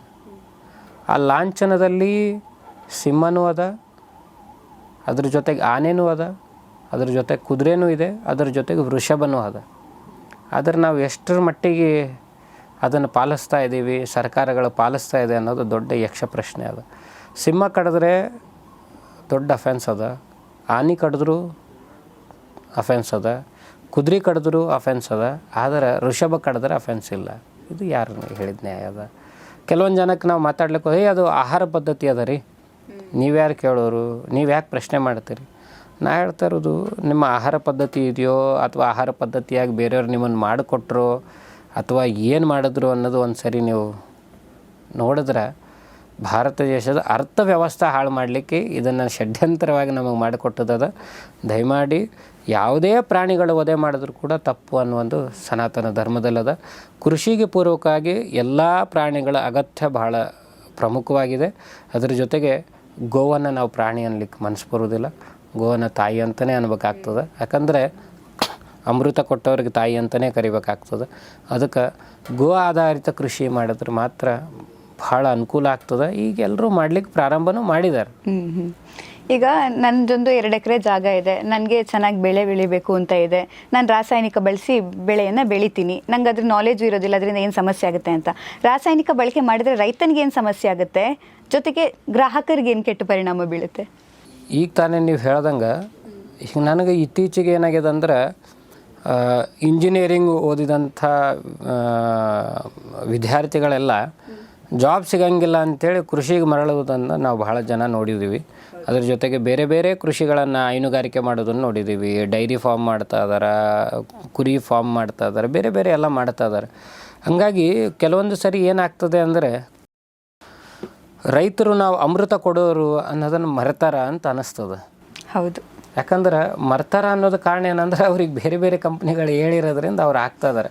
ಅದು ಈಗ ಹೊಸದಾಗಿ ಕೃಷಿ ಮಾಡುವಂಥವ್ರಿಗೆ ಸಲಹೆ ಏನು ಅಂದರೆ, ಈಗ ಇತ್ತೀಚೆಗೆ ಆರ್ಗ್ಯಾನಿಕ್ ಉತ್ಪನ್ನಗಳನ್ನು ನಿಮ್ಮ ಮನೆಯಲ್ಲೇ ಅಂದರೆ ನಿಮ್ಮ ತೋಟದಲ್ಲೇ ಒಂದು ಆಕಳು ಕಟ್ಟಿಕೊಂಡ್ರೆ, ಗೋಗಳನ್ನು ಕಟ್ಟಿಕೊಂಡು ಸಾವಯವ ಕೃಷಿ ಹೇಗೆ ಮಾಡಬೇಕು ಅಂತ ಸಾಕಷ್ಟು ವಿಡಿಯೋಗಳನ್ನು ಅದೃಶ್ಯ ಕಾಡಸಿದ್ದೇಶ್ವರ ಸ್ವಾಮೀಜಿಯವರು ಮಾರ್ಗದರ್ಶನದಲ್ಲಿ ಬರ್ತಾ ಇದೆ. ಹೀಗೆ ನಾವು ಸಾಕಷ್ಟು ಫಾರ್ಮುಲಾಗಳನ್ನು ಗೋವನ್ನು ಇಟ್ಕೊಂಡು ಮನೆಯಲ್ಲಿ ಸಿಗುವಂಥ ಉತ್ಪನ್ನಗಳನ್ನು ಮತ್ತು ಪ್ರಾಕೃತಿಕವಾಗಿ ಸಿಗುವಂಥ ಉತ್ಪನ್ನಗಳನ್ನು ತಗೊಂಡು ಹೇಗೆ ಸಾವಯವ ಕೃಷಿ ಮಾಡಬೇಕು ಅಂಥೇಳಿ ಮುಂದಿನ ದಿನಗಳಲ್ಲಿ ಅದ್ರ ಬಗ್ಗೆನೇ ಸವಿಸ್ತಾರವಾಗಿ, ಅಂದರೆ ಕೆಲವೊಂದು ಜನ ಜಮೀನಿಗೆ ಪೊಟ್ಯಾಶ್ ಕಮ್ಮಿ ಇರುತ್ತೆ, ಕೆಲವೊಂದು ಜನ ಜಮೀನಿಗೆ ಫಾಸ್ಫರಸ್ ಕಮ್ಮಿ ಇರುತ್ತೆ, ಕೆಲವೊಂದು ಜನ ಜಮೀನಿಗೆ ನೈಟ್ರೋಜನ್ ಕಮ್ಮಿ ಇರುತ್ತೆ, ಮೈಕ್ರೋ ನ್ಯೂಟ್ರಿಯೆಂಟ್ಸ್ ಕಮ್ಮಿ ಇರುತ್ತೆ. ಅದನ್ನು ಹೇಗೆ ನಾವು ಮನೆಯಲ್ಲೇ ತಯಾರಿ ಮಾಡಿಕೊಳ್ಬೇಕು, ಅದನ್ನು ಮಾಡಿಕೊಂಡು ಜಮೀನಿಗೆ ಹೇಗೆ ಬಳಸ್ಕೋಬೇಕು ಅನ್ನೋದನ್ನು ನಾವು ಹೇಳ್ಕೊಡುವಂಥ ವ್ಯವಸ್ಥೆ ಮಾಡ್ತೀನಿ.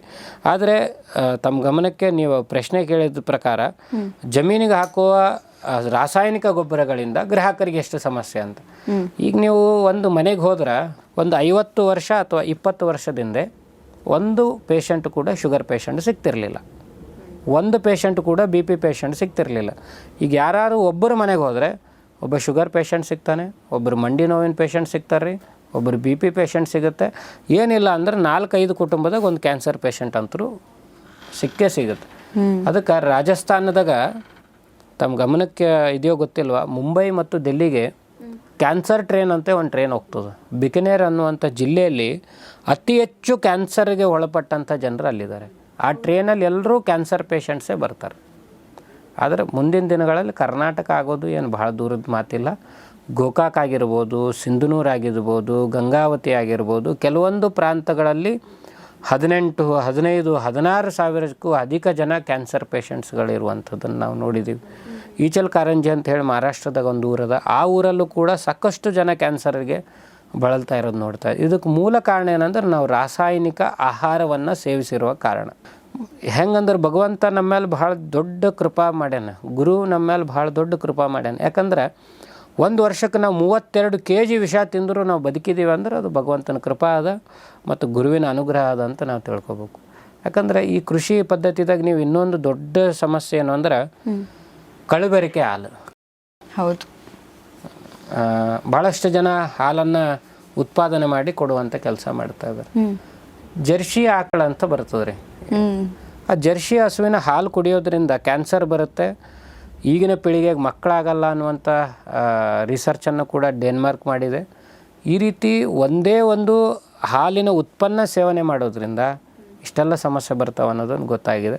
ಇತ್ತೀಚಿನ ವರದಿಯ ಪ್ರಕಾರ 10 ಜನಕ್ಕೆ ಮದುವೆ ಆಗಿದೆ ಅಂದರೆ 5ರಿಂದ 7 ಜನಕ್ಕೆ ಮಕ್ಕಳಾಗಲ್ಲ ಅನ್ನುವಂಥ ವರದಿ ಕೂಡ ಬರ್ತಾ ಇದೆ. ಕಾರಣ ಏನು ಅಂದರೆ ಆ ಹಾಲು ಕುಡಿಯೋದ್ರಿಂದ ಆ ಮಕ್ಕಳಿಗೆ ಹಾರ್ಮೋನ್ಸ್ಗಳಲ್ಲಿ ಆಗ್ತಾ ಇರುವಂಥ ತೊಂದರೆಗಳಾಗಿರ್ಬೋದು, ಬ್ರೈನ್ ಟ್ಯೂಮರ್ ಆಗ್ತಾ ಇರುವಂಥದ್ದಾಗಿರ್ಬೋದು, ಕ್ಯಾನ್ಸರ್ ಆಗ್ತಾ ಇರುವಂಥದ್ದಾಗಿರ್ಬೋದು.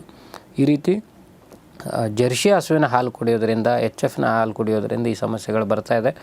ದಯಮಾಡಿ ಹೇಳ್ತೀನಿ, ಹಾಲು ಕುಡಿಲಿಲ್ಲ ಅಂದರೆ ಏನೂ ತೊಂದರೆ ಆಗೋದಿಲ್ಲ. ಹಾಲು ಬಿಟ್ಟರೆ ಭಾಳ ಚಲೋ. ಯಾಕಂದರೆ ಹಾಲಾಗಿರ್ಬೋದು, ನಾವು ಸೇವಿಸ್ತಾ ಇರುವಂಥ ಎಣ್ಣೆ ಆಗಿರ್ಬೋದು, ಸಾಕಷ್ಟು ಪದಾರ್ಥಗಳು ನೇರವಾಗಿ ವಿಷನೇ ಅದ. ಆ ವಿಷಗಳನ್ನು ಬಿಟ್ಟರೆ ಒಂದು ಸ್ವಲ್ಪ ಆರೋಗ್ಯದಲ್ಲಿ ಸುಧಾರಣೆ ಆಗಲಿಕ್ಕೆ ಬಹಳ ಪ್ರಯತ್ನ ಆಗ್ಬೋದು ಅಂತ ನಮ್ಮದು ಯೋಚನೆ. ಆದರೆ ಈಗ ಹಾಲು ಅಂತ ಹೇಳುವಾಗ ಅದಂತೂ ಜರ್ಸಿ ಹಸುಗಳೇ ಎಲ್ಲ ಕಡೆ ಇರುವಂಥದ್ದು. ಎಲ್ಲ ಹಳ್ಳಿಗಳಲ್ಲೂ ಕೂಡ ಯಾವುದು ಕೂಡ ಈಗ ಹಳ್ಳಿ ಹಸು ಅಂತ ಏನೂ ಇಲ್ಲ, ಎಲ್ಲ ಕಡೆ ಇರೋದು.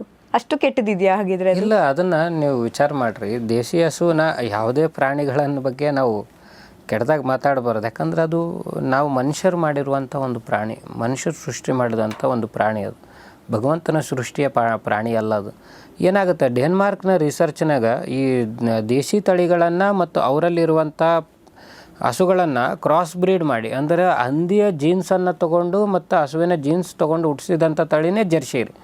ಅವ್ರಿಗೂ ಗೊತ್ತದ. ಆದರೆ ಭಾರತ ದೇಶ ಅಥವಾ ವಿಶ್ವದಲ್ಲಿ ಹಾಲಿನ ಸಮಸ್ಯೆ ಬರಬಾರ್ದು ಅಂತ ಆ ತಳಿಯನ್ನು ಹುಟ್ಟಾಕಿದ್ರು ಹೊರತಾಗಿ ಅದರಿಂದ ಏನು ಸಮಸ್ಯೆ ಬರ್ತದೆ ಅಂಥೇಳಿ ಯಾವತ್ತೂ ಅವ್ರು ರಿಸರ್ಚ್ ಮಾಡಲಿಲ್ಲ. ಅದು ಭಾಳ ದೊಡ್ಡ ಸಮಸ್ಯೆ ಆಗಿದ್ದದ. ಅದಕ್ಕೆ ಭಾರತ ದೇಶದಲ್ಲಿ ಪ್ರತಿಯೊಂದು ಪ್ರಾಂತಗಳಲ್ಲೂ ಕೂಡ ದೇಶೀಯ ಹಸುಗಳು ಸಿಕ್ಕೇ ಸಿಗ್ತಾವೆ. ಮಲೆನಾಡು ಭಾಗಕ್ಕೆ ಹೋದರೆ ಮಲೆನಾಡು ಗಿಡ್ಡ ಅಂತ ಸಿಗುತ್ತೆ, ಮೈಸೂರು ಪ್ರಾಂತಕ್ಕೆ ಹೋದರೆ ಹೊಂಗಲ್ ಅಂತ ಅಮೃತ್ ಮಾಲ್ ಸಿಗುತ್ತೆ, ಆಂಧ್ರಾಗೆ ಹೋದರೆ ಹೊಂಗಲ್ ಸಿಗುತ್ತೆ, ಇನ್ನೂ ಸ್ವಲ್ಪ ಮುಂದೆ ಹೋದರೆ ಪುಂಗನೂರು ಸಿಗುತ್ತೆ, ನಮ್ಮ ಉತ್ತರ ಕರ್ನಾಟಕಕ್ಕೆ ಬಂದರೆ ಕಿಲಾರಿ ಸಿಗುತ್ತೆ, ದೇವಣಿ ಸಿಗುತ್ತೆ. ಅದಕ್ಕಿಂತಲೂ ಮುಂದೆ ಹೋದರೆ ರಾಜಸ್ಥಾನ ಹೋದರೆ ತಾರ್ಪಾರ್ಕರ್ ಇದೆ, ಕಾಂಕ್ರೇಜ್ ಇದೆ, ಸಾಯಿವಾಲ್ ಇದೆ. ಇನ್ನೂ ಸ್ವಲ್ಪ ಆ ಕಡೆ ಗುಜರಾತ್ಗೆ ಹೋದರೆ ಗೀರ್ ಕವ್ ಅಂತಿದೆ. ಅದಕ್ಕಿಂತಲೂ ಕೆಳಗಡೆ ಬಂದರೆ ಮಹಾರಾಷ್ಟ್ರ ಪ್ರಾಂತ, ಅದ್ರ ಬಾಡ ಲಾಲ್ ಕಂದಾರ್ ಅಂತ ಹಸುಗಳು. ಹೀಗೆ ಭಾರತ ದೇಶದಲ್ಲಿ 38ಕ್ಕೂ ಅಧಿಕ ದೇಶಿ ತಳಿಗಳು ಈಗಲೂ ಜೀವಂತವಾಗಿದೆ. ಕೃಷ್ಣನ ಕಾಲದಲ್ಲಿ 154 ತಳಿಗಳಿಗಿಂತಲೂ ಅಧಿಕ ತಳಿಗಳು ಭಾರತ ದೇಶದಲ್ಲಿತ್ತು. ಸ್ವಾತಂತ್ರ್ಯ ಪೂರ್ವದಲ್ಲೂ ಕೂಡ 58 ತಳಿಗಳಿಗಿಂತಲೂ ಅಧಿಕ ಇತ್ತು. ಸ್ವಾತಂತ್ರ್ಯ ಆದಮೇಲೆ 38 ತಳಿಗಳು ಮಾತ್ರ ಉಳಿದದು. ಈಗ ಇತ್ತೀಚೆಗೆ ಮೋದಿಯವರು ಒಂದು ಕಡೆ ಬದ್ರಿ ಬ್ರೀಡ್ ಬಗ್ಗೆ ಮಾತಾಡೋರು, ಬದ್ರಿ ತಳಿಯ ಬಗ್ಗೆ ಮಾತಾಡಿದ್ರು. ಆವಾಗಲಿಂತ ಬದ್ರಿ ಹಸುವಿನ ತುಪ್ಪ ತಿನ್ಲಿಕ್ಕೆ ಭಾಳ ಮಂದಿ ಚಾಲೂ ಮಾಡಿದ್ರು. ಹಾಗಂತೇನಿಲ್ಲ, ಆ ಪ್ರಾಂತದವ್ರಿಗೆ ಅದು ಭಾಳ ಒಳ್ಳೆ ತುಪ್ಪ. ನಮ್ಮ ಭಾಗಕ್ಕಿರುವಂಥ ಹಸುಗಳ ತುಪ್ಪ ಭಾಳ ಒಳ್ಳೇದು ನಮಗೆ. ಅದಕ್ಕೆ ಪ್ರತಿಯೊಂದು ಪ್ರಾಂತಕ್ಕೂ ಆಹಾರ ವ್ಯತ್ಯಾಸ ಅದ. ಹಾಗಾಗಿ ತಳಿಗಳನ್ನು ನಮ್ಮ ಭಾಗದ ತಳಿಗಳನ್ನು ವೃದ್ಧಿ ಮಾಡ್ಕೊಳ್ಳೋದು ಭಾಳ ಅಗತ್ಯ ಅದ. ಹಸುವನ್ನು ಯಾವತ್ತೂ ಹಾಲಿಗಾಗಿ ವ್ಯಾವಹಾರಿಕವಾಗಿ ಇಟ್ಕೊಂಡು ಯಾರೂ ಹಸು ಸಾಕಿರಲಿಲ್ಲ. ಹಸುವನ್ನು ಕೃಷಿಗಾಗಿ, ಅಂದರೆ ಗೊಬ್ಬರಕ್ಕಾಗಿ ಮತ್ತು ನಮ್ಮ ಜಮೀನಿನಲ್ಲಿ ಅದರ ಹೋರಿ ಏನಾದರೂ ಹುಟ್ಟಿದಾದರೆ ಕೃಷಿಗಾಗಿ ಬಳಸ್ಕೋಬೇಕು ಅನ್ನುವಂಥ ನಿಟ್ಟಿನಲ್ಲಿ ಹಸುವನ್ನು ಸಾಕುವಂಥ ಕೆಲಸ ಮಾಡ್ತಿದ್ದಾರೆ. ಆದರೆ ಈಗ ನೋಡಿ, ರಾಸಾಯನಿಕದಿಂದಾಗಿ ಭೂಮಿ ಎಲ್ಲ ಹಾಳಾಗಿದೆ. ಜನರಿಗಂತೂ ರಾಸಾಯನಿಕ ಬಳಸಿ ಅಭ್ಯಾಸನೂ ಆಗೋಗಿದೆ. ಇನ್ನು ಸಾವಯವಕ್ಕೆ ಬನ್ನಿ ಅಂತ ಹೇಳಿದ್ರೆ ಬರೋದಕ್ಕಂತೂ ತುಂಬಾ ಕಷ್ಟ ಇದೆ. ಒಂದು ಬಂದರೆ ಅವ್ರಿಗೀಗ ಹೇಗೆ ಬರಬೇಕು, ಅವರು ಹೇಗೆ ಬಂದರೆ ಲಾಭ ಇರುತ್ತೆ ಅವರಿಗೆ?